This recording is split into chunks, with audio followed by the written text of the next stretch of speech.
Ferric chloride, nascent hydrogen pick किया तो ferrous chloride बना, HCl बना, आप लिख लो।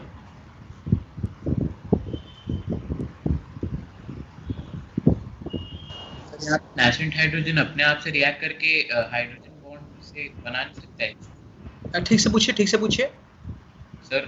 नेसेंट हाइड्रोजन से सर हाइड्रोजन गैस नहीं बन सकता है? नहीं, वो कल मैंने इतना लंबा समझा, इसलिए वो नेसेंट हाइड्रोजन है कुछ नहीं, वो इलेक्ट्रॉन ही है। नेसेंट हाइड्रोजन कुछ नहीं, वो इलेक्ट्रॉन ही है। मॉलिक्यूलर पैटर्न में उसे नेसेंट हाइड्रोजन लिखा जाता है। नहीं तो तुम्हारा सवाल ही सबसे इंपॉर्टेंट सवाल है जो कि बताता है कि नेसेंट हाइड्रोजन कुछ नहीं है। अगर हम ऐसा बोलने लगे नेसेंट हाइड्रोजन तो तुम बोलोगे ये तो गैस बन जाना चाहिए सर। नेसेंट हाइड्रोजन कुछ नहीं, वो इलेक्ट्रॉन है। राइटिंग पैटर्न में, रिडॉक्स रिएक्शंस के राइटिंग पैटर्न में मुझे दिखाना पड़ता है something is transferred from one species to another. The species that is oxidized and the species that is reduced, they transfer something. What is that something? While you write in an ionic form, you say that that is an electron. And while you write in a molecular form, you say that it is just a hydrogen, nascent hydrogen or nascent oxygen. So this is how you can show the reduction reactions of sulfur dioxide. Sulfur dioxide reduces chlorine, ferric chloride to ferrous chloride. Even you can try ferric sulfate, very similar to ferric chloride. Ferric sulphate nascent hydrogen ले लिया तो it will be converted to ferrous sulphate and H2SO4। आप balance कर दो, H को cancel करके add कर देना, इक्वेशन आ जाएगा। मैंने 7-8 रिएक्शन पढ़ा लिया है छोटे में। नाउ सल्फर डाइऑक्साइड, ये था आपका, ये जो हम लिख रहे थे reduction reactions of sulphur dioxide. Now I will be writing oxidation reactions of sulphur dioxide.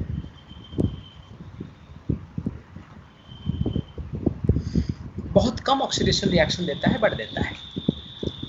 पहला point, sulphur dioxide reacts with H2S. You need not convert it to partial equation. Partial equation की concept हम तभी use करते हैं जब थोड़ा difficult होता है। ये बहुत सिंपल है। H2S will be oxidized to sulfur, sulfur will be reduced. This is oxidation reactions of sulfur dioxide. Sulfur dioxide oxidizes H2S to sulfur. Similarly, you can write sulphur dioxide magnesium, ये burning magnesium where, खाली magnesium नहीं है, खाली magnesium तरह से नहीं होगा। This becomes magnesium oxide and magnesium sulphide. Magnesium is oxidise, sulphur dioxide oxidises magnesium. There about all. कल हम पढ़े थे acidic reactions of sulphur dioxide, जहाँ वो एसिड की तरह बिहेव कर रहा था। नॉन मेटल ऑक्साइड एसिड करेगा, लाइम वाटर को मिल्की किया था। आज पढ़े ऑक्सीडेशन रिएक्शन, रिडक्शन रिएक्शंस। अभी हम पढ़ेंगे उसके direct combination reactions. Combination reactions, combination reactions पे नाउ ऑक्सीडाइज करेगा, नाउ रिड्यूस करेगा, डायरेक्ट जुड़ जाएगा। जैसे sulphur dioxide plus chlorine in presence of sunlight तो बना देता है sulphuric chloride SO2Cl2। PbO plus sulphur dioxide plus oxygen बना देता है PbSO4 डायरेक्टली। यही कारण था कि रोस्टिंग के दौरान कुछ सल्फेट बन रहे थे। मैंने तब आपको समझा रहा था कि चैम्बर के अंदर सल्फर डाइऑक्साइड कॉन्सेंट्रेशन बढ़ जाए ना तो कुछ मेटल ऑक्साइड सल्फेट में कन्वर्ट हो जाते हैं। ये कॉम्बिनेशन रिएक्शन से यहाँ कुछ नहीं हुआ है, ना ऑक्सीडेशन ना रिडक्शन। एलिमेंट अपनी ऑक्सीडेशन स्टेट बना के रखे हैं, ऑक्सीजन लेकिन यहाँ ऑक्सीडाइज हुआ है। सल्फर ऑक्सीजन, सल्फर ये कॉम्बिनेशन में थोड़ा ऑक्सीडेशन हो गया सल्फर डाइऑक्साइड का। तो एक काम करता हूँ मैं, ठीक है कोई बात नहीं, कर सकता हूँ वैसे। इस थोड़ा ऑक्सीडेशन है बट कॉम्बिनेशन बोलते हैं। जैसे ये इसमें सल्फर आपका ना +4 स्टेट में है, सल्फर यहाँ +6 हो गया है, ऑक्सीजन 0 है, ऑक्सीजन यहाँ -2 हो गया है। वाह, ऐसे तो सल्फर की ऑक्सीडेशन बट वो डायरेक्ट कंबाइन कर गया है। कंबाइन कर जाने के मीनिंग कोई और बाई प्रोडक्ट नहीं मिला है। No other by product. इन रिएक्शंस पे क्या मिलता है आपको ना, नो अदर बाई प्रोडक्ट, कोई बाई प्रोडक्ट नहीं है। इसलिए मैं कॉम्बिनेशन बोल रहा हूँ, चीजें डायरेक्ट कंबाइन कर जाते हैं, प्रोडक्ट बनते हैं तो डायरेक्ट कंबाइन कर जाते हैं। अब आया bleaching property of sulphur dioxide.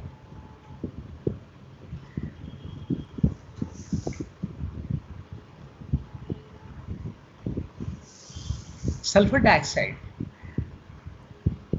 bleaches colored articles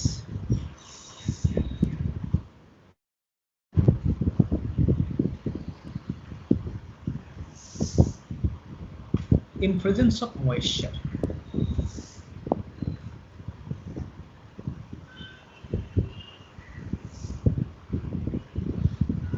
Bleaching by sulfur dioxide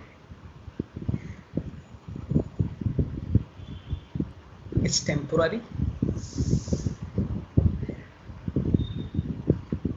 Bleaching by sulfur dioxide is temporary. This bleaching is by reduction. ताकि आपको डिफरेंस दिखाने के लिए ना मैं कुछ और ब्लीचिंग लिखूंगा, जैसे सल्फर डाइऑक्साइड प्लस वाटर, ये बना H2SO4 प्लस। क्या हुआ सर टेम्पोररी ब्लीचिंग मतलब क्या होता है? हाँ बोलूंगा, अभी बोल रहा हूँ। Coloured matter plus nascent hydrogen बना कलरलेस। नासेंट हाइड्रोजन आके कलरिंग पिगमेंट को ना कलरलेस बना देता है, वो रिड्यूस कर देता है। जो कलरिंग पिगमेंट है वो उसी अवस्था में ही कलर देंगे। ऑक्सीडाइज हो जाए तो कलर चला जाए, रिड्यूस हो जाए तो भी कलर चला जाए। सल्फर डाइऑक्साइड ने आपकी कलरिंग पिगमेंट को रिड्यूस करके कलरलेस कर दिया है। जब आप इस आर्टिकल को, ये कलरलेस आर्टिकल को एटमॉस्फेरिक एयर में छोड़ देंगे, एटमॉस्फेरिक एयर से दोबारा ऑक्सीजन लेके वो ऑक्सीडाइज होके रिवर्ट कर जाता है तो कलर वापस आ जाता है। इसलिए मैं टेम्पोररी कह रहा हूँ, मैं थोड़ा इलैबोरेट करने वाला हूँ अभी। Bleaching by reduction is always temporary. वो ब्लीच आर्टिकल ना दोबारा एटमॉस्फेरिक एयर से ऑक्सीजन लेके ऑक्सीडाइज होके कलर को वापस कर देंगे। But bleaching by oxidation is permanent. जैसे क्लोरीन की ब्लीचिंग, ओजोन की ब्लीचिंग, हाइड्रोजन पेरोक्साइड की ब्लीचिंग, ये कलर बस उड़ गया तो उड़ गया, अब दोबारा वापस नहीं आने वाला, एटमॉस्फेयर में उसको रिड्यूस नहीं हो सकता है। ये बात को क्लियरली मैं यहाँ लिखता हूँ। ब्लीच्ड आर्टिकल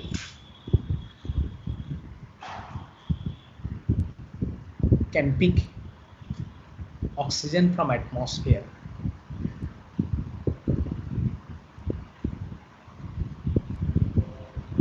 एंड सर सभी रिड्यूस्ड ब्लीचिंग में ये पॉसिबल है, मतलब टेम्पोररी होता है? किस पे? सर सभी ब्लीचिंग जो रिडक्शन से होता है। हाँ, जब भी ब्लीचिंग रिडक्शन से होगा वो टेम्पोररी है। Bleached article can pick oxygen from atmosphere and colour is restored. However, ताकि डिफरेंशिएशन बता रहे हैं आपको, bleaching by ozone, chlorine, hydrogen peroxide is due to oxidation and permanent and is permanent.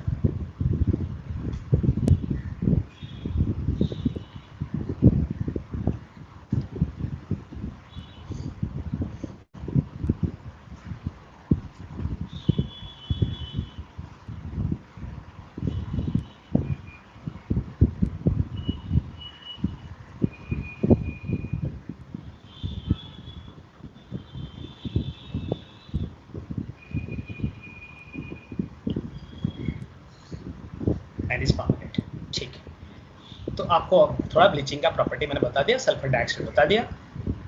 ठीक, ये था सल्फर डाइऑक्साइड के बारे में, हम सब कुछ पढ़े sulphur dioxide. My next item will be H2S। मैं थोड़ा देखूंगा एक पॉइंट है, बुक से थोड़ा सा एक पॉइंट देखता हूँ। मैं भी लाइक कुछ और पढ़ाना है क्या? सल्फर डाइऑक्साइड थोड़ा पढ़ाना चाहूँगा मैं क्या? होल्ड ऑन, क्विक लाइन से नहीं होगा, मैंने बता दिया था आपको।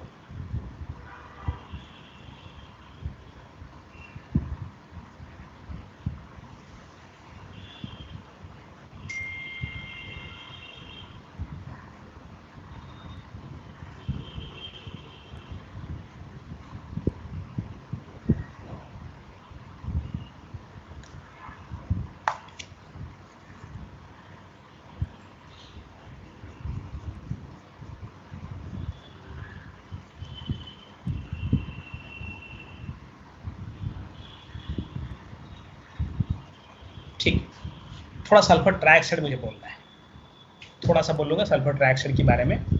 ये WBJE का क्वेश्चन था, मुझे थोड़ा WBJE पे ध्यान रखना पड़ता है। WBJE में पूरा रिच इनऑर्गेनिक आता है। WBJE 17th को एग्ज़ाम है, एग्ज़ाम होने दीजिए, मैं आपको क्वेश्चन दिखाऊं तब आप थोड़ा समझ पाएंगे। सल्फर ट्राइऑक्साइड के बारे में, सल्फर ट्राइऑक्साइड के बारे में क्या पढ़ाना है मुझे सुनिए। Sulphur trioxide can be produced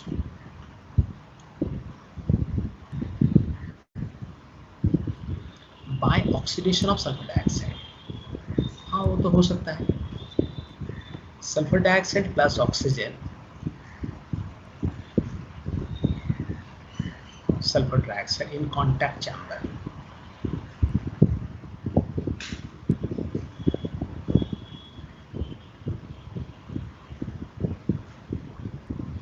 contact chamber किया जाता है इन कॉन्टैक्ट प्रोसेस में। आप चाहो तो इसको ना लिखो चलेगा, बट कॉन्टैक्ट प्रोसेस में ऐसा किया जाता है सल्फर ट्राइऑक्साइड को। ऑल्टरनेटिवली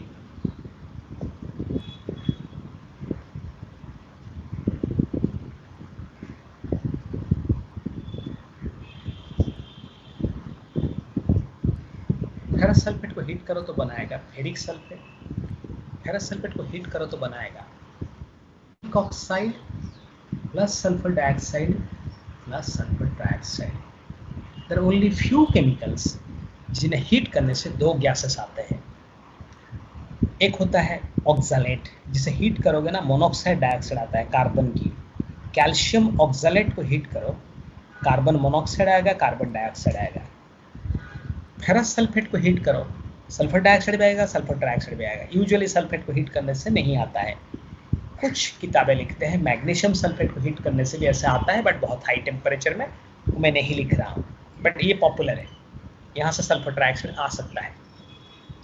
तो what is important about sulfur trioxide? This itself is important, but one more important point is it can exist in different forms. वो तरह तरह का फॉर्म एग्जिस्ट करता है। उसका अल्फा फॉर्म सल्फर ट्राइऑक्साइड की अल्फा फॉर्म एक पॉलीमर है। वो SO3 इंडिविजुअल मॉलिक्यूल नहीं है। SO3 की बहुत सारे मॉलिक्यूल जुड़े हैं, जहाँ रेशियो होता है SO3। ये बात को आप रियलाइज कीजिएगा। If I am writing this as a formula of sand, balu, रेत, it doesn't mean that the sand contains this molecule. No, it's a long chain polymeric structure. In the polymeric structure, there is a ratio of 1:2 of silicon and oxygen atom. Keeping that in mind, you write the simplest ratio as formula of your compound. It doesn't mean that sand contains these individual molecules. It's a polymeric structure. Similarly, alpha SO3 is a polymeric structure. It's a polymer where the ratio of sulfur and oxygen is 1:3, hence it is SO3. And because of this, alpha SO3 has a melting point 60 degree Celsius. WBJ का question था कि इनमें ऐसा substance room temperature में solid है। Option के अंदर यही सब था, SO3, NO2, पूरा गैस था सब। तो स्टूडेंट को देखकर ना दिमाग खराब हो जाएगा, इसमें से कौन सॉलिड है रूम टेम्परेचर में। SO3 सॉलिड है, उसका अल्फा फॉर्म सॉलिड है, गामा फॉर्म सॉलिड नहीं है। Beta form is a mixture. मुझे बीटा के बारे में नहीं लिखना है, बीटा कभी पूछता नहीं क्योंकि मिक्सचर है। गामा फॉर्म के बारे में थोड़ा सा लिखना है। Gamma form is a trimer, but alpha form is a polymer. Being a polymer, its melting point can be high, and it is as high as 60 degrees Celsius, so that sulfur trioxide exists as a solid in room temperature. Right.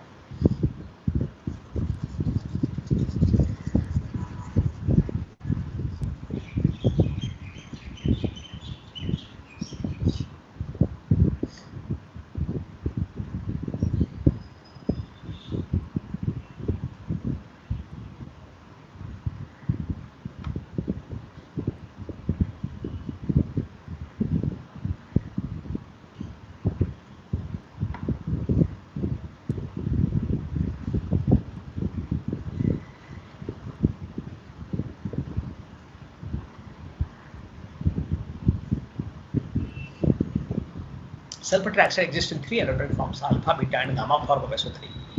Alpha form of SO3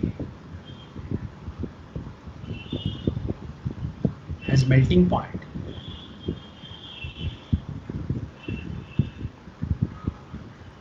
(60°C), and it's a polymer.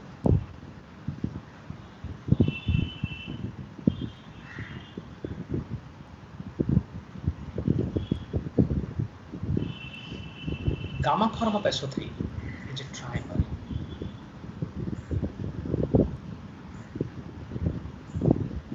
Trimer. Gamma form of SO3 is a trimer. I have seen integer type question में वो gamma form of SO3 में कितना SOS bond है इसे पूछते हैं. इस तरीके से स्ट्रक्चर होता है.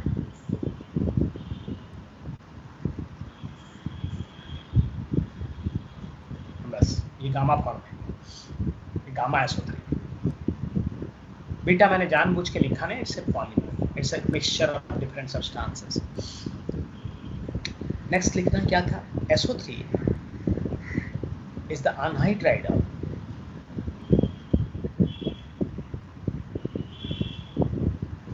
Sulphuric acid. हाँ, बात तो सही है, सल्फ्यूरिक एसिड की अनहाइड्राइड है. So it's an acidic oxide, obviously.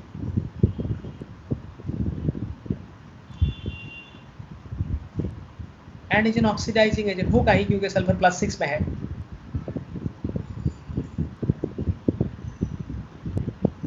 बस और रिएक्शंस नहीं पढ़ना है उसके, थोड़ा आइडिया SO3 के बारे में होना चाहिए.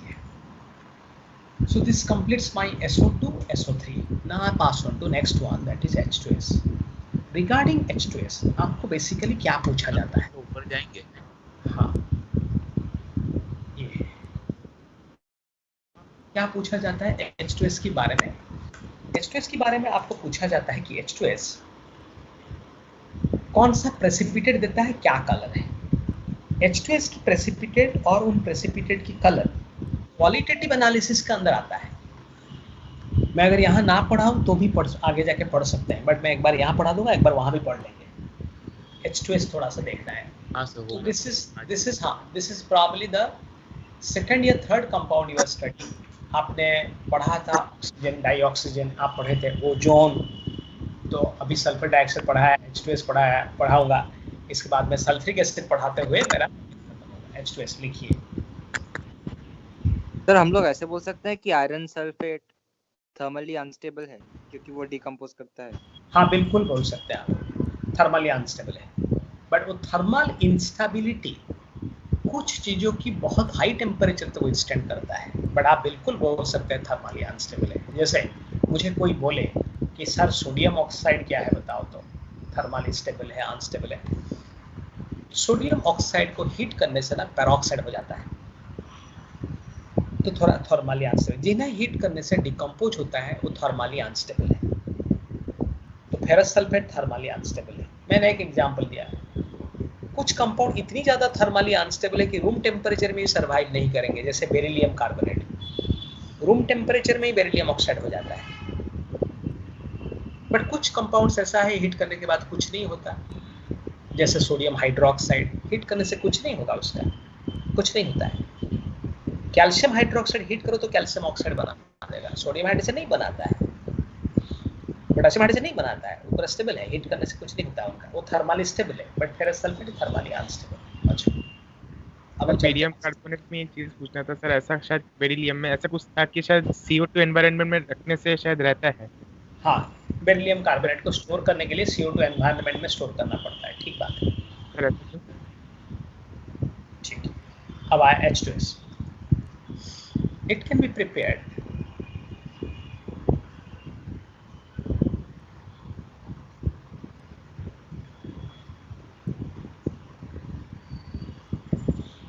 by reacting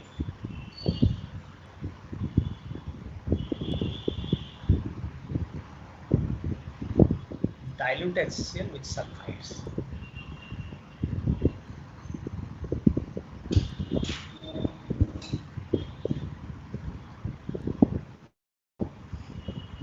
डाइल्यूट HCl और H2SO कर सकते हो आप, H2SO पर एकदम दे सकते हो. जैसे FeS प्लस H2SO को ये बनाएगा FeSO पर प्लस H2S. सिंपल ना, कोई भी सल्फाइड करने से हो जाएगा. लैब में यही बनाते हैं. It is the lab method of preparation of H2S.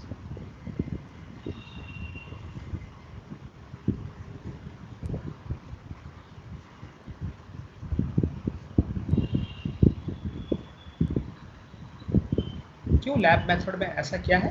ना आप क्वालिटेटिव एनालिसिस जब लैब में करते हो, आप लोग तो ज़्यादा प्रैक्टिकल कर नहीं पाए, क्वालिटेटिव एनालिसिस जब करते हो ना तो कंटिन्यूस सप्लाई ऑफ H2S चाहिए। तो हर लैब में क्लास 11-12 वाले जो लैब होते हैं, वो भी बड़ा लैब तो छोड़ दो, उनमें ये केमिकल पूरा खरीदा जाता है क्योंकि बहुत कम दाम है। डाइल्यूट सल्फ्यूरिक एसिड देखिए किप्स सेपरेटर्स में डालने से इस पे से H2S रिलीज होता है। ये लैब का H2S प्रिपरेशन है। अब रहा मैं H2S को क्या करूँ, मैंने कैसे यूज करूँ, क्या मैंने प्रॉपर रिएक्शंस क्या है। तो इससे पहले मैं एक सोच रहा हूँ, I can do one thing, रुकिए मैं सोच रहा हूँ क्या करूँ। Okay, H2S can act only as a reducing agent. H2S is slightly acidic in nature. कैसे समझ गया मैं reducing agent? बिकॉज कल मैंने सिखाया था आपको, इस पे सल्फर -2 है, सबसे नीचे है, सल्फर का इससे नीचे ऑक्सीडेशन स्टेट और नहीं है। तो जब भी कभी ये रिडॉक्स रिएक्शंस का पार्ट बनेगा, उसकी सल्फर का ऑक्सीडेशन नंबर इंक्रीज होगा। इंक्रीज होने की अर्थ है कि खुद ऑक्सीडाइज होगा तो दूसरों को रिड्यूस करेगा। While you see the redox reactions of H2S, you see only it behaving as a reducing agent, never as an oxidizing agent. But at the same time, it can show acidic property. It is a weak acidic in nature. ये बात लिखिए। H2S is slightly, if this is where discussing properties of H2S.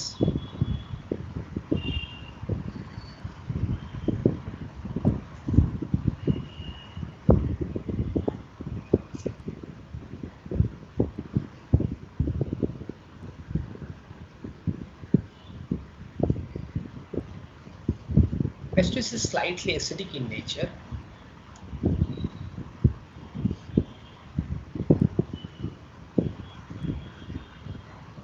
तो H plus plus HS minus बनाता है, जिसकी ionisation constant है 10 to the power I think -7 ही है।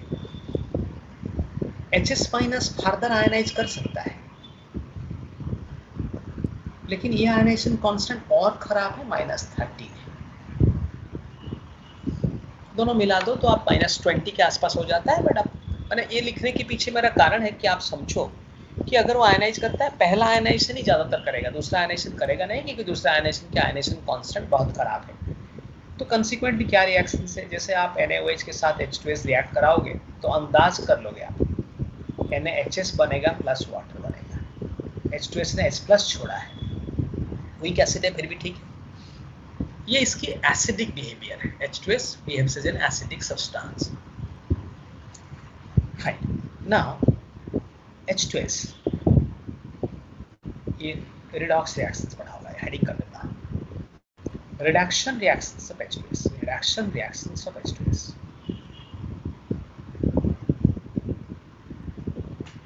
H2S can only behave as a reducing agent, never as an oxidizing agent.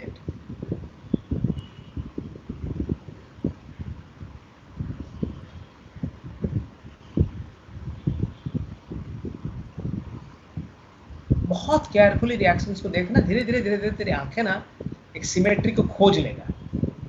तो कुछ reaction easy, मैं नहीं बोल रहा हूँ हर कुछ हो जाएगा, ऐसा नहीं बोल रहा हूँ, बट बहुत कॉमन रिएक्शन तो गलतियां नहीं होते हैं।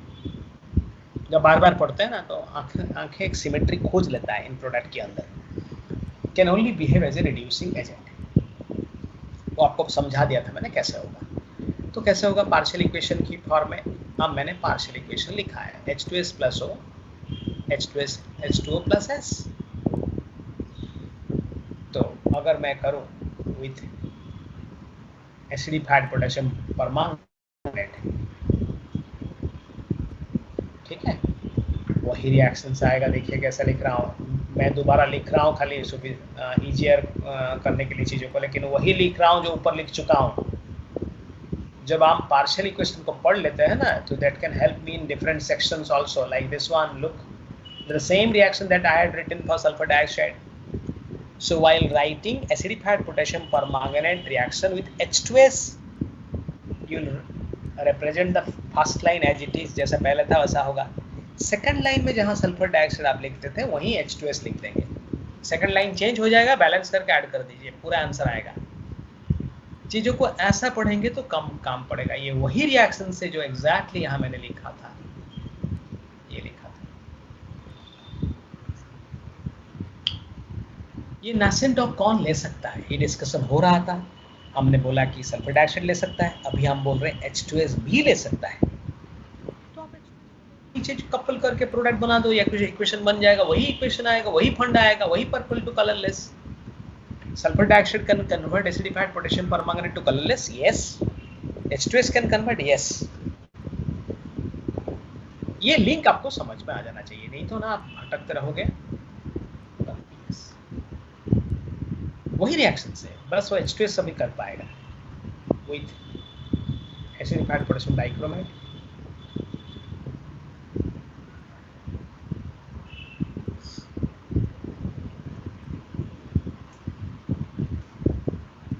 इट डजंट मीन कि इन दोनों को लिखने से मेरा पूरा रिएक्शन मैंने लिख दिया, ऐसा मैंने नहीं बोला, बट ये सब पॉपुलर है, इनको तो पढ़ना है ही आपको।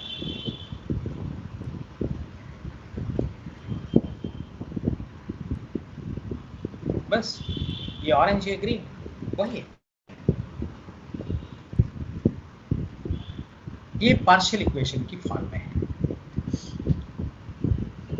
कुछ रिएक्शंस इतनी कॉमन होते हैं जिन्हें मैं पार्शियल इक्वेशन फॉर्म में लिखना ही नहीं चाहता, क्योंकि वो दिख के पता चल जाता है। उनको बेकार बेवजह उसको दो हिस्से में बांट के मेरा अपना प्रॉब्लम है क्यों बढ़ाऊं। इनको दो हिस्से में बांटना मेरे लिए ज़रूरी था ताकि मैं बाई प्रोडक्ट को पहचान पाऊँ। सारे बाई प्रोडक्ट है यहाँ, बाई प्रोडक्ट को पहचान पाऊँ, कपल करना सीखूँ। बट कुछ रिएक्शन इतनी छोटे होते हैं उन्हें वैसा ही पढ़ना उचित है। सम रिडॉक्स रिएक्शंस, सम रिडक्शन रिएक्शंस, रिडॉक्स नहीं, reduction reactions of H2S are very simple. Very simple माने you need not split them up into partial equation to to raise your complexity. अगर don't you understand कि H2S plus chlorine कर दो मैं तो ये बनेगा HCl and सल्फर, और क्या बनेगा इसमें? अगर रिएक्शन नहीं हो रहा है अलग बात है, अगर हुआ तो यही बनेगा, और क्या बनेगा? अगर मैं H2S को सल्फर डाइऑक्साइड के साथ रिएक्शन करूं, जो कि मैंने ऊपर सल्फर डाइऑक्साइड के पास भी लिख छोड़ा है आज ही, तो क्या बनेगा? सल्फर H2 ही बनेगा, और क्या बन सकता है? ये तो सब रिडक्शन रिएक्शन से क्लोरीन रिड्यूस होकर HCl बनाया, सल्फर डाइऑक्साइड रिड्यूस होकर सल्फर बनाया, तो H2S is the reducing agent.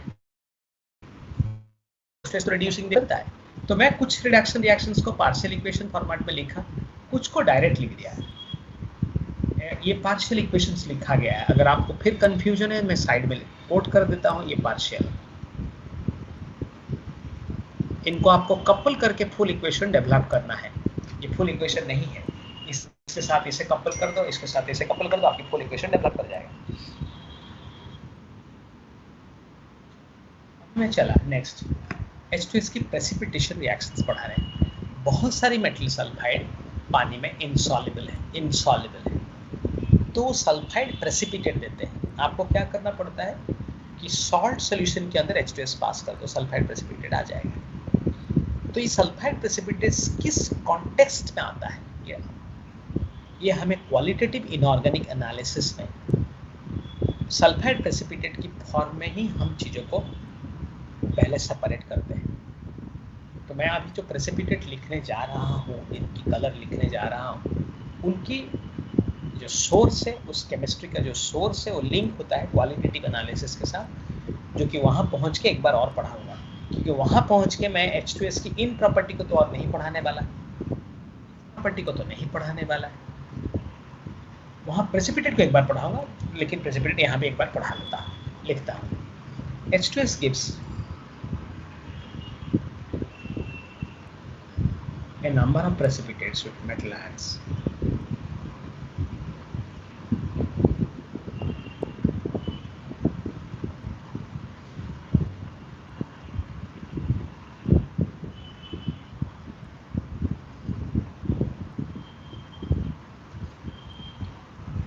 जैसे जिंक सल्फाइड व्हाइट, आपको ऐसा याद रखना है। Cadmium sulphide yellow,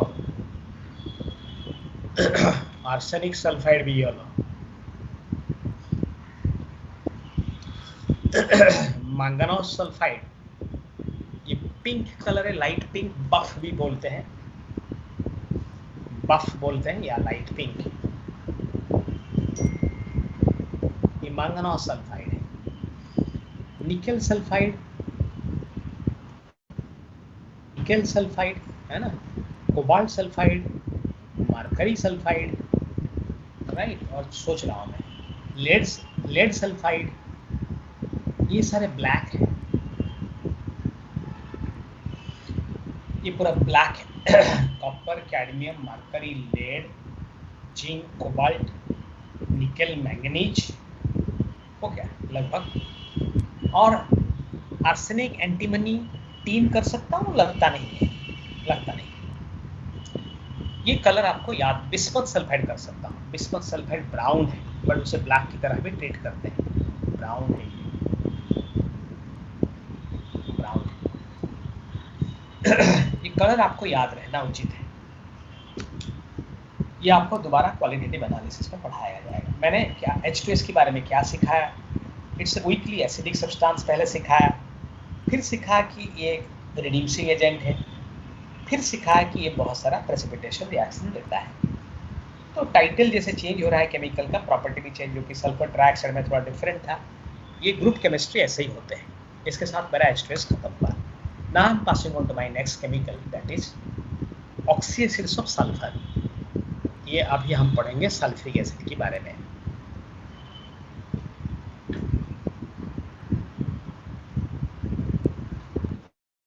sulphuric acid के बारे में। Sulphuric acid contact pressure, contact process में मैन्युफैक्चर होता है इंडस्ट्री में। एक्सक्लूसिव मेथड ऑफ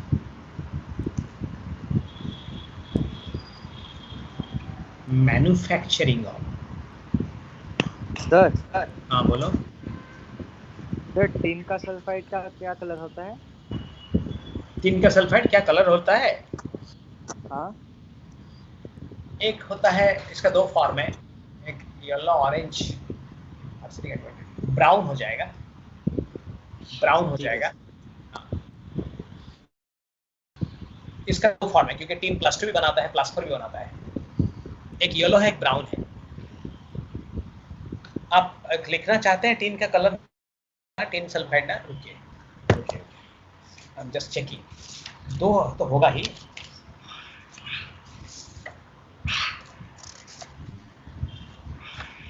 ओके, मुझे मिल रहा है कि नहीं?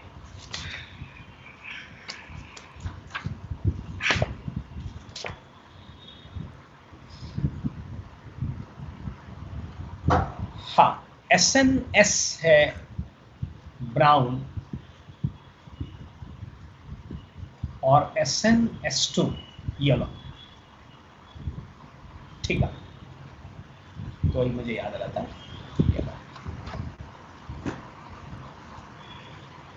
अब exclusive method of manufacturing of sulphuric acid is contact process.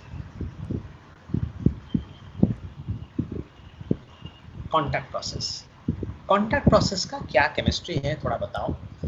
Contact process में you use SO2. SO2 is obtained from pyrite burning और from sulfur burning. तो ये बातों को लिखना पड़ेगा मुझे, अभी कॉन्टैक्ट प्रोसेस के बारे में कुछ सेंटेंस लिखो। SO2 used is obtained from pyrite burning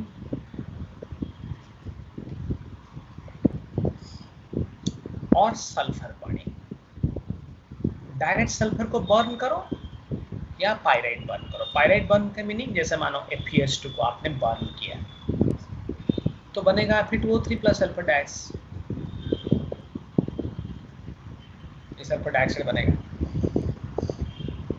Now SO2 is subjected to oxidation in a reversible process. SO2 oxidation is a reversible process in contact chamber. So we are studying about contact process. ठीक है, this is the exclusive method of manufacturing of sulfuric acid. Industry में एक ही method चलता है। Sulphur dioxide is subjected to oxidation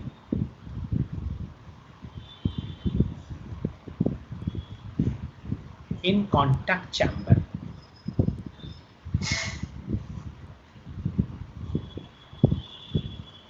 In contact chamber, वो contact process का title वही होता है। Why it is called contact chamber? Because in the chamber sulfur dioxide is brought in contact with oxygen. hence the title contact chamber. It's a reversible process.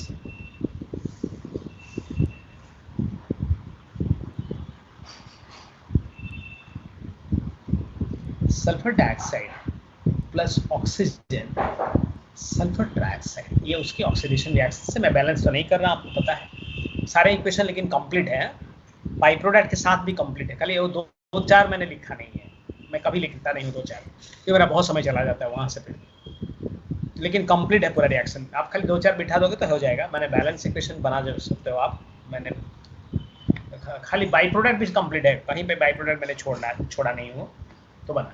अभी ना मैं क्या करूँ, इस कॉन्टैक्ट चैम्बर में प्लैटिनाइज्ड एस्बेस्टस माने एस्बेस्टस के ऊपर प्लैटिनम की कोटिंग होता है, और vanadium pentoxide V2O5 is used as catalyst.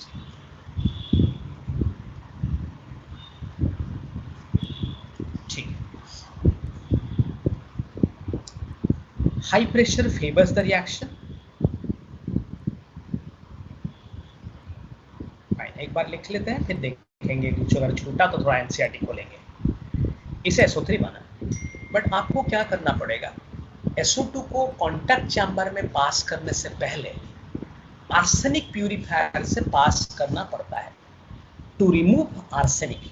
आपकी पाइराइट मिनरल के अंदर आर्सेनिक हो सकते हैं, जब आप इसे बर्न कर रहे थे एयर देके, आर्सेनिक वोलेटाइल होके बाहर आया है और वो जाके आपकी कैटलिस्ट के ऊपर बैठ सकता है, और कैटलिस्ट के ऊपर आर्सेनिक बैठ गया तो कैटलिस्ट की एक्टिविटी को कम कर देगा। इसलिए कॉन्टैक्ट चैम्बर में हम सल्फर डाइऑक्साइड को पास करने से पहले आर्सेनिक प्यूरिफायर से पास कराते हैं, जो कि आर्सेनिक को रिमूव करता है। आर्सेनिक प्यूरिफायर, ये बात हम थोड़ा सा पढ़े थे, आप कैटालाइटिक पॉइजन हेडिंग में पढ़े थे कि प्लैटिनम कैटलिस्ट के ऊपर आर्सेनिक पॉइजन की तरह काम करता है। तो आपको पॉइजन काम ना करे, पॉइजन हमें इन्फ्लुएंस ना करे, तो इसलिए आप आर्सेनिक प्यूरिफायर यूज करते हैं। लिखता हूँ, before passing sulphur dioxide into contact chamber,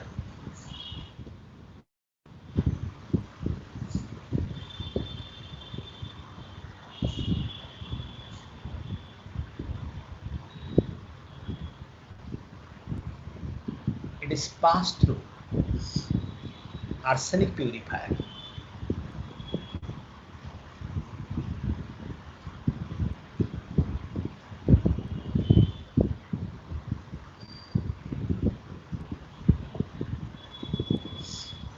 Which removes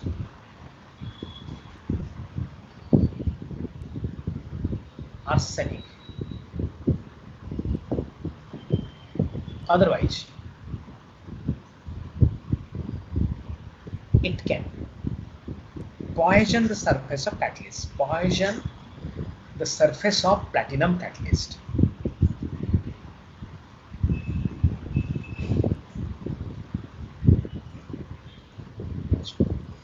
Sulfur trioxide is now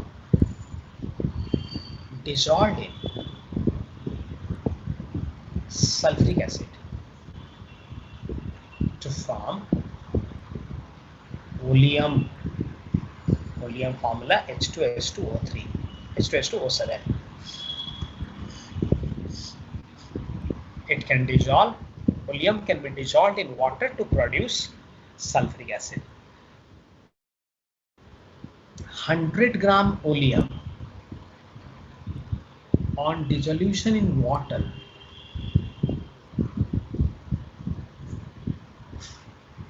can give more than 100 gram sulfuric acid. ये इसकी टेक्निक है।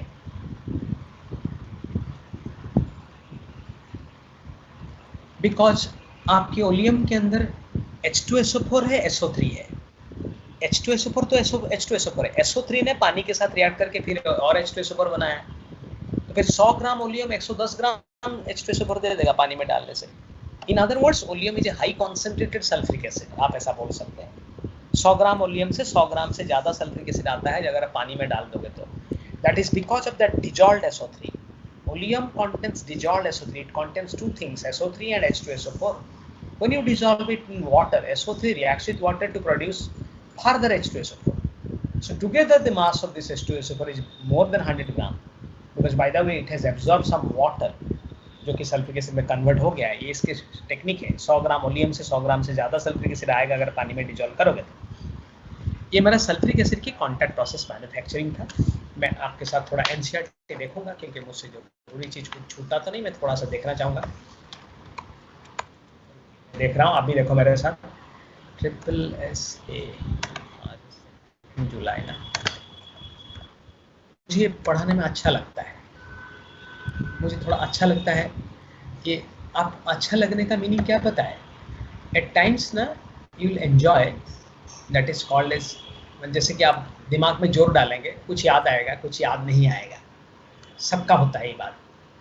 और जैसे आप इसको एंजॉय करना चालू करेंगे ना, आपको ठीक लगेगा क्या याद आता है क्या याद नहीं आता है। आप करोगे ना ये, ठीक है। मैं थोड़ा देखना चाहूँगा मुझसे कुछ छूटा क्या है। मैं क्लास 12 की इनऑर्गेनिक खोज रहा हूँ।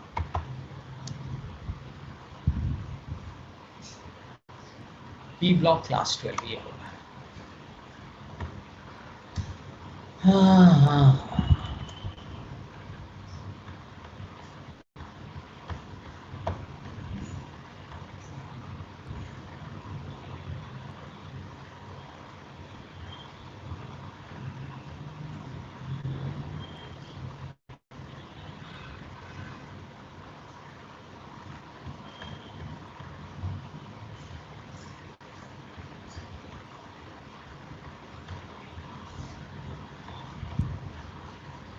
मैं कॉन्टैक्ट प्रोसेस खोज रहा हूँ। हाँ,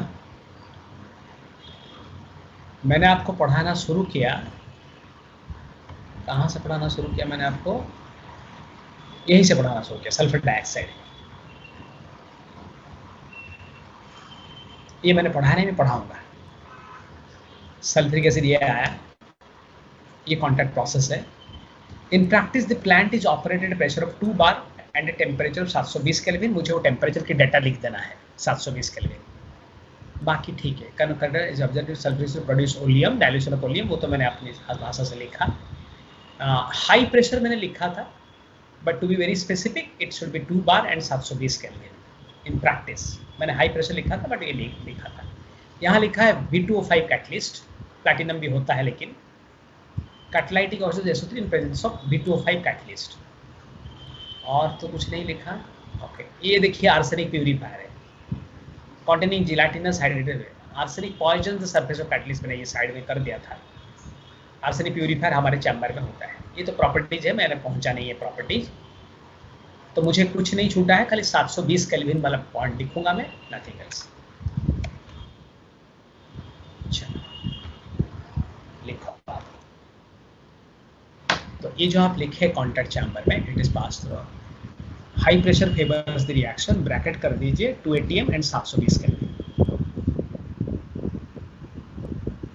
बस अब ना मैं सल्फ्रिक एसिड की प्रॉपर्टी के बारे में लिखूंगा। सल्फ्रिक एसिड की प्रॉपर्टी के बारे में एकदम अच्छे कुछ पॉइंट्स है, बड़े अच्छे पॉइंट्स है। पहला पॉइंट है कि सल्फ्रिक एसिड की बॉइलिंग पॉइंट 611 केल्विन है जो कि काफ़ी ज़्यादा है, बिकॉज इसकी हाइड्रोजन बॉन्डिंग बहुत स्ट्रांग होता है।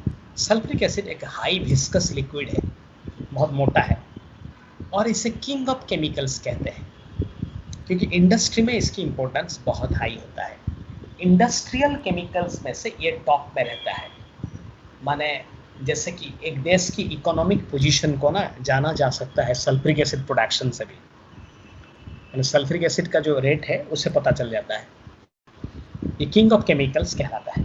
बाकी सल्फ्रिक एसिड की फिजिकल प्रॉपर्टी खत्म कर लो, रिएक्शंस पे कुछ अच्छे पॉइंट्स मिलेगा। पहले लिखिए, sulphuric acid is a high viscous liquid.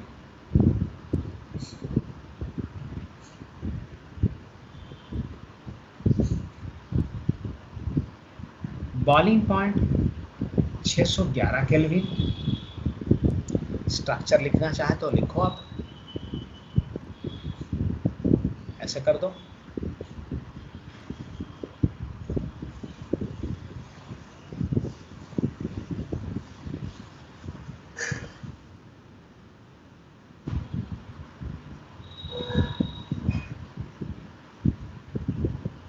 ये है हाइड्रोजन बॉन्डिंग, यहाँ दिखा दो आप, ये दिखा दो यहाँ से जाएगा।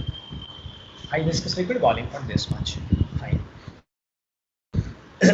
नेक्स्ट है concentrated sulfuric acid is a strong dehydrating agent। हाँ, बहुत सारी चीजों को डिहाइड्रेट करता रहता है, वाटर रिमूव कर लेता है। जो पुराने लैब का टेबल है जो वुड से बना होता था, पुराने दिनों में तो सब वुड का टेबल है, काफ़ी बड़े बड़े वुड का टेबल हुआ करता था। मैं याद कर रहा हूँ मेरे इंस्टीट्यूट में जब मैं पीएचडी करता था तो उसकी बाजू में ना +2 लैब होता था, मैंने क्लास 10-12 का बच्चों का लैब है, इंस्टीट्यूट में लैब है, तो मेरा रिसर्च लैब साइड में था। तो क्लास 12 लैब में मैं कभी जाता था, टीचर से मानो बात करना है, तो बाहर खड़ा होता था ना, पता है आज आई डोंट थिंक ये कल्चर आज है, नहीं रहेगा, समय के साथ चेंज हुआ है, मैं नहीं बोल रहा हूँ कि अच्छा है बुरा है। आप लैब के बाहर खड़े होगे ना, आपको खाली 2-3 आवाज़ सुनाई दे रहा होगा। एक आवाज़ है ग्लासवेयर्स की, जो ग्लासवेयर्स बजता है एक दूसरे के साथ टंग टंग करके। गैस बर्नर का आवाज़ सुनाई देता है, एक भी आवाज़ सुनाई नहीं देता है, कोई स्टूडेंट किसी से कुछ बात नहीं करता है। इतना बड़ा लैब है। लैब का हाइट होता था around 20 feet, 15 to 20 feet height, आपका 20 फीट का हाइट। काफ़ी बड़े बड़े विंडो होते थे। लैब ऐसे डिज़ाइन किया जाता था पुराने इंस्टीट्यूट में। ये पुराना बिल्डिंग है पक्का, आज कोई 20 फीट का बिल्डिंग नहीं बनाता है लैब के लिए। क्योंकि ताकि कोई गैसेस एक्यूमुलेट ना करे लैब के अंदर, कोई गैसेस अगर रिलीज भी हो रहा है ना, ऊपर चला गया मानो, तो किसी को इफेक्ट ना करे। तो हर लैब का हाइट ना बहुत ऊंचा होता था, 15 फीट से ऊपर होता था। नॉर्मल हाइट 10 फीट होता है छत का, 15-17 फीट होता थे। और बड़े आयरन पोल से फैन को दिया जाता था, फैन 7-8 फीट नीचे रहता था, तो फैन की हवा ही नहीं लगेगा आपको, ऐसे लैब बनता। तो पुराने बिल्डिंग है, तो है। आज के दिन में कोई ऐसा बिल्डिंग नहीं बनाता है लैब के लिए, वो सब ऐसे लैब थे। उसमें बड़े बड़े काफ़ी बड़े बड़े वुडन टेबल होते थे लैब में काम करने के लिए।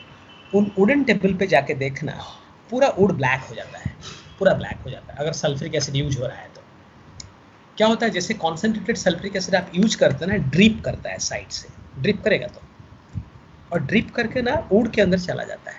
वुड एक सेलुलोज एक कार्बोहाइड्रेट है। सेलुलोज को ना वो कॉन्स्टेंटली डिहाइड्रेट करता है, उसके अंदर से वाटर को रिमूव करता रहता है। ये रोज होता है, थोड़ा थोड़ा करके होता है, बट रोज होता है, सालों से हो रहा है। वुड पूरा ब्लैक दिखता है, वो सल्फ्यूरिक एसिड की वजह से होता है।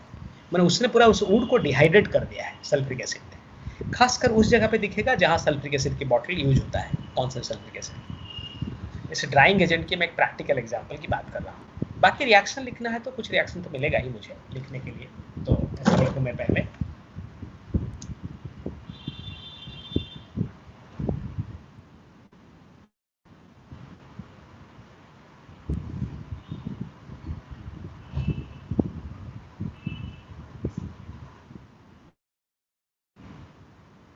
पता है उन दिनों प्रैक्टिकल कैसे होते थे? आई एम टॉकिंग, मैं आप इनके बारे में बात कर रहा हूँ, आपको इसके बारे में बात करूँ। डिकाड बिफोर है, 2 डिकाड बिफोर है, मान लीजिए 2 डिकाड बिफोर भी अगर है तो बहुत दिन हो गया ना। तो उन दिनों प्रैक्टिकल का पैटर्न कैसा था पता है? आप क्लास 12 में पढ़ रहे हैं, बट प्रैक्टिकल का पैटर्न ऐसा है कि आप लैब आए, प्रैक्टिकल करेंगे, टीचर पूरा बैठा है, आप प्रैक्टिकल करके रिकॉर्ड को वहीं पे लिखेंगे, उसे लैब में खड़े होकर आप लिखेंगे। रिकॉर्ड लिख के क्या मिला आपको, तो वो आपको जानते हैं ना, आप आज ने तो प्रैक्टिकल आपने किया ना, टीचर भी बैठे होंगे, रिकॉर्ड साइन करके आप घर जाएंगे। शाम हो जाता है, कोई बात नहीं, टीचर बैठा होगा पूरा, टीचर भी नहीं जाता है, बच्चे भी नहीं जाते, काम खत्म होने के बाद सब मिल के जाते हैं। एक बच्चा भी है ना, टीचर बैठा रहता है। शाम हो जाता है, आप नहीं बोल पाएंगे 4 बज गया, छुट्टी हो गया। It's not like that. Lab का कल्चर ऐसा नहीं था, पूरा टीचर बैठा होगा। मानो किसी बच्चे को लेट हुआ है, बैठे हैं पूरा। रिकॉर्ड आप उसी दिन साइन करके लेके जाएंगे, रिकॉर्ड दूसरे दिन साइन नहीं होता है, उसी दिन करना है आपको। इन डिसिप्लिन ने कुछ सिखा दिया है हमें, मजबूरन सिखा दिया। आप सीखना भी नहीं चाहेंगे तो भी सीख जाएंगे। चलिए, कॉन्सेंट्रेटेड सल्फ्यूरिक एसिड, इससे कार्बन बनता है प्लस वाटर। ये ना शुगर चारकोल कहलाता है।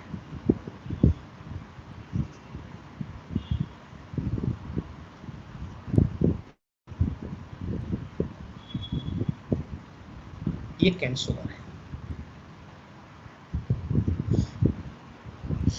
तो कैन शुगर सल्फ्रिक एसिड पास करने से कार्बन ही बन गया, शुगर चारकोल ही है। You can try lot of other reactions also, जैसे कि मानो आप फॉर्मिक एसिड ले लोगे, concentrated sulphuric acid, drying agent ना, वाटर निकाल देगा तो कार्बन मोनोऑक्साइड बनेगा प्लस वाटर बनेगा। ये है drying agent reactions. You can try other also. ठीक है, यहीं पर छोड़ता हूँ carbon monoxide. Drying agent water remove करता है। अब मैं लिखने वाला हूँ sulphuric acid can B A सल्फोनेटिंग agent, sulphuric acid can be an oxidising agent, sulphuric acid is not a reducing agent. जो कि कॉमन क्वेश्चन है, सल्फ्रिक एसिड क्या नहीं कर सकता? उत्तर है रिड्यूसिंग एजेंट वो नहीं हो सकता है, क्योंकि सल्फर ऑलरेडी तेरा +6 में, और कहाँ ऊपर जाएगा? जब भी वो जाएगा नीचे जाएगा, नीचे जाने का मतलब खुद रिड्यूस होगा, खुद रिड्यूस होगा तो दूसरों को ऑक्सीडाइज करता फिरेगा, रिड्यूसिंग एजेंट नहीं हो सकता। So it can behave as a dehydrating agent, sulphonating agent, oxidising agent, but never as a reducing agent. वो मैं कंक्लूड करके लिखा दूंगा। Let me write down the other reactions. Concentrated sulfuric acid can behave as a sulfonating agent.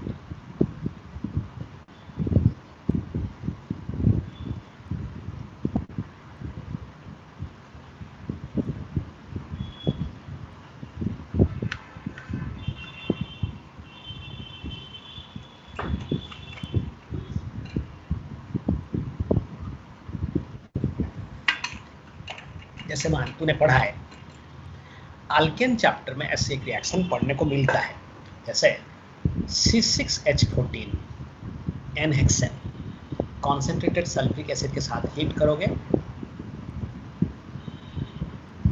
तो बनेगा तेरा C6H13 SO3H सल्फोनेटिंग agent. ऐसे benzene sulphonation तो होता है, ये मैं हेक्सेन के बारे में बोला। हेक्सेन पूरा हेक्साइल सल्फोनिक एसिड देता है। Concentrated sulfuric acid can also behave as an oxidizing agent.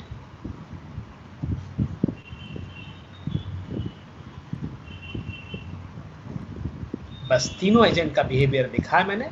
Finally लिखूंगा कि never as reducing agent. Would like to check sulphuric acid, आप देखो कैसा है।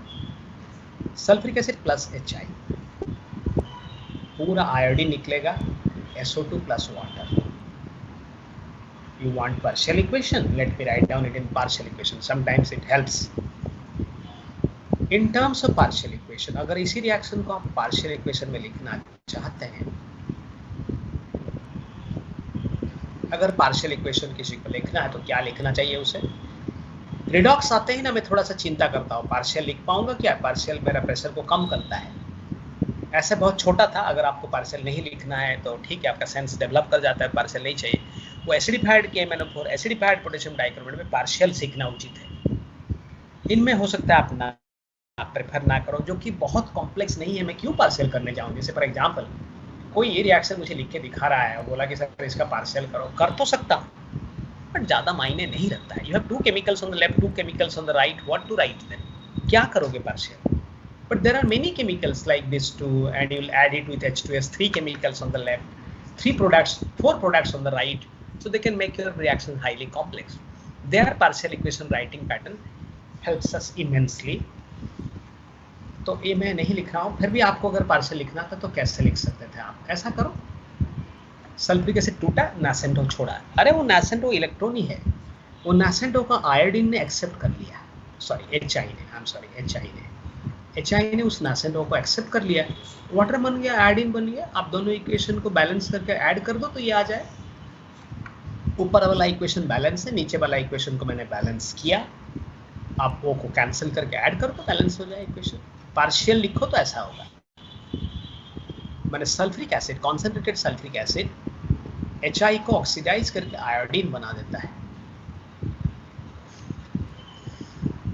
Concentrated sulfuric acid can oxidize other substances also, like metals को अगर metal sulfate बना दिया, कॉपर में करोगे, कॉपर हो सकता है, it oxidizes copper, कर तो लेता है ना।